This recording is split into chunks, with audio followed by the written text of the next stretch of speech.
கிறிஸ்துவுக்குள் அன்பான கர்த்தருடைய பிள்ளைகளே, உங்கள் யாவரையும் ஆண்டவராகிய இயேசு கிறிஸ்துவின் ஈடு இணையற்ற பரிசுத்த நாமத்தினால் உங்களை ஆசீர்வதிக்கின்றேன், வாழ்த்துகின்றேன். கர்த்தர் தாமே தம்முடைய பரிபூர்ண நன்மைகளினால் உங்களை நிரப்பி பரத்திலிருந்து உங்களுக்கு அருளச் செய்து நீங்கள் யாவரும் இம்மையில் சுகித்திருக்கவும் மறுமையிலே நித்திய வாழ்வை சுதந்திரித்துக் கொள்ள உங்களுக்கு அனுகிரகம் செய்வாராக. வாரம் ஒரு மிஷனரி என்கிற தலைப்பில் இந்த வாரம் நாம் பார்க்க இருக்கிற மிஷனரியின் பெயர் ஜான் ஆண்டர்சன். ஜான் ஆண்டர்சன் அவர்கள் 1805 ஆண்டு மே மாதம் 23 ஸ்காட்லாந்தில் உள்ள காலோவேயில் பிறந்தார். அவர் பாரிஸ் பள்ளிகளில் தனது பள்ளி படிப்பை முடித்து அவரது 22 வயதில் எடின்பர்க் பல்கலைக்கழகத்தில் சேர்ந்து அங்கு லத்தீன் மற்றும் தத்துவ படிப்பில் சிறந்து விளங்கினார். மேலும் இறையியல் மற்றும் சபையின் வரலாற்று பற்றிய பாடங்களை தாமஸ் சால்மர்ஸ் மற்றும் டேவிட் வெல்ச் ஆகியோரிடம் படித்தார். இந்த காலகட்டத்தில் அவர் லீத்தில் உள்ள மரைனர்ஸ் பள்ளியில் சிறிது காலம் ஆசிரியராகவும் பணியாற்றினார். ஆண்டர்சன் அவர்கள் 1836 ஆண்டு மே மாதம் 3 போதகராக உரிமை பெற்றார்.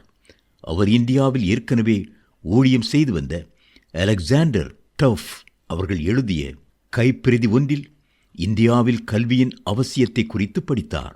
அதனால் ஈர்க்கப்பட்ட ஆண்டர்சன் அவர்கள் இந்தியாவிற்கு மிஷனரியாக செல்ல தன்னை அர்ப்பணித்தார். இந்த நிலையில் 1835 ஆண்டு சென்னையில் உள்ள ஸ்காட்லாந்து தேவாலயத்தில் போதகர்களாக பணியாற்றிய ஜார்ஜ் ஜேம்ஸ் லாரி மற்றும் மேத்யூ போவி ஆகியோர் சென்னை எழும்பூரில் செயின்ட் ஆண்ட்ரூ பள்ளியை நிறுவினர். மேலும் இங்கு நிலவி வந்த கல்வி தேவையின் அவசியத்தை குறித்து அவர்கள் இருவரின் வேண்டுகோளின் பேரில் ஸ்காட்லாந்து தேவாலயம் இந்தியாவிற்கு ஒரு மிஷனரியை அனுப்ப முடிவும் செய்தது. இதனை அறிந்த ஆண்டர்சன் அவர்கள் தாமதியாமல் இந்தியாவிற்கு மிஷனரியாக செல்ல தன்னை அர்ப்பணித்தார். 1836 ஆண்டு டிசம்பர் 27 கல்கத்தாவிற்கு வந்து பின்னர் 1837 ஆண்டு பிப்ரவரி 22 சென்னைக்கு வந்தார். ஏப்ரல் 3 அவர் செயின்ட் ஆண்ட்ரூ பள்ளியில் பொறுப்பேற்றார். 59 இந்து சிறுவர்கள் மற்றும் இளைஞர்களுடன் ஒரு மிஷனரியாக தனது பணியை தொடங்கினார். அப்போது மெட்ராஸ் மாகாணத்தில் கல்வித்தரம் மிகவும் குறைவாக இருந்தது. ஆண்டர்சனின் நோக்கம் ஒரு நல்ல கல்வியின் வழியை உள்ளூர் மக்களுக்கு வேதாகம சத்தியத்தை கொண்டு சேர்க்க வேண்டும் என்பதாகும். எனவே அவர் கல்வி நிறுவனங்கள் ஒவ்வொன்றும் ஒரு செமினரியாக இருக்க வேண்டும், அதில் ஆசிரியர்கள் மற்றும் பிரசங்கிகள் தங்கள் நாட்டு மக்களுக்கு நல்ல கல்வி மற்றும் கிறிஸ்துவின் நற்செய்தியை தெரிவிக்க பயிற்சி அளிக்கப்பட வேண்டும் என்றும் வலியுறுத்தினார். ஆண்டர்சன் அவர்களால் நிறுவப்பட்ட முதல் பள்ளி தற்போது சென்னை கிறிஸ்தவ கல்லூரி என்று அழைக்கப்படும் கல்லூரியின் கருவாக அமைந்தது. விரைவாக உயர்கல்லூரியாக பெயர் பெற்றது. ஆரம்பத்தில் அங்கு படித்த மாணவர்களில் சிலர் கிறிஸ்தவ மதத்திற்கு மாறியதாலும் தாழ்ந்த ஜாதியின் மாணவர்களின் சேர்க்கையாலும் பல சந்தர்ப்பங்களில் பள்ளி பாதிக்கப்பட்டாலும் அந்த பள்ளியில் மாணவர்களின் எண்ணிக்கை வேகமாகவே அதிகரித்தது. சிரமங்கள் இருந்த போதிலும் மிகவும் திறமையான அரசு பள்ளியாக நிறுவப்பட்டது. அதில் வழங்கப்பட்ட முற்றிலும் மதசார்பற்ற கல்வியால் மிஷன் பள்ளி செழித்தது. சில ஆண்டுகளில் கிளை மிஷன் பள்ளிகள் சென்னை நகரத்தில் சில இடங்களிலும் அண்டை மாவட்டங்களில் உள்ள முக்கிய நகரங்களிலும் நிறுவப்பட்டது.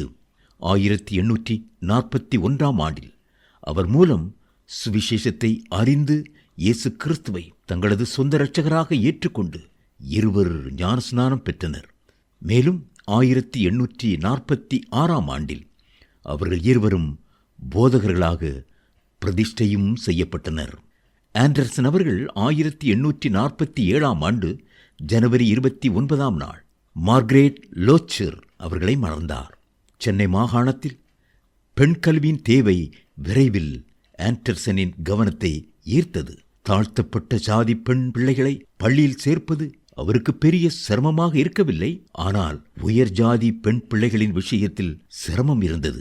அவர்களுக்கு சீக்கிரமாகவே திருமணம் செய்து வைக்கப்படுவதாலும், மேலும் அவர்களின் பெற்றோர்கள் கல்வியிலிருந்து பெறப்படும் நன்மைகள் ஒன்றும் பெரியதாய் இருக்கப் போவதில்லை என்றும் கருதியதாலும் பெண் பிள்ளைகளை பள்ளிக்கு அனுப்ப மறுத்தனர். ஆனால் இந்த தடைகள் படிப்படியாக ஓரளவிற்கு முறியடிக்கப்பட்டன. மேலும் ஆண்டர்சன் இறப்பதற்கு முன் பிற மதத்தைச் சார்ந்த 700 பெண்கள் மிஷன் பள்ளியில் பயிற்றுவிக்கப்பட்டனர். அவர்களில் அதிகம் தடை செய்யப்பட்டவர்கள் உயர் வகுப்பு பெண்கள் ஆவார்.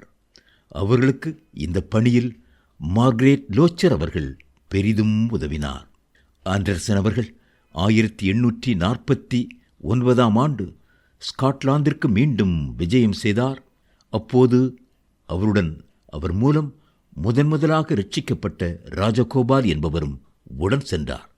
தேவ ஊழியத்தில் 18 வருடங்கள் ஓய்வின்றி உழைத்த ஆண்டர்சன் அவர்கள் அந்த ஒரே ஒரு முறை மட்டுமே தன் சொந்த நாட்டிற்கு சென்று திரும்பினார். பிறகு அவர் டிசம்பர் 1850ஆம் ஆண்டு இந்தியா திரும்பினார். 1855ஆம் ஆண்டு நோய்வாய்ப்பட்ட ஆண்டர்சன் அவர்கள் அதே ஆண்டு மார்ச் 25ஆம் தேதியன்று தேவராஜ்யத்தை சென்றடைந்தார். புறஜாதிகள் உங்களை அக்கிரமக்காரர்கள் என்று விரோதமாய் பேசும் விஷயத்தில் அவர்கள் உங்கள் நற்கிரியைகளைக் கண்டு அவற்றின் நிமித்தம் சந்திப்பின் நாளிலே தேவனை மகிமைப்படுத்தும்படி நீங்கள் அவர்களுக்குள்ளே நல்நடக்கையிலே நடந்து கொள்ளுங்கள் என்று உங்களுக்கு புத்தி சொல்லுகிறேன் என்று அப்போஸ்தலனாகிய பேதுரு பரிசுத்த வேதாகமத்தில் குறிப்பிட்டுள்ளது போல நீங்களும் உங்கள் நற்கிரியைகளால் தேவனின் நாமத்தை மகிமைப்படுத்த ஆயத்தமா?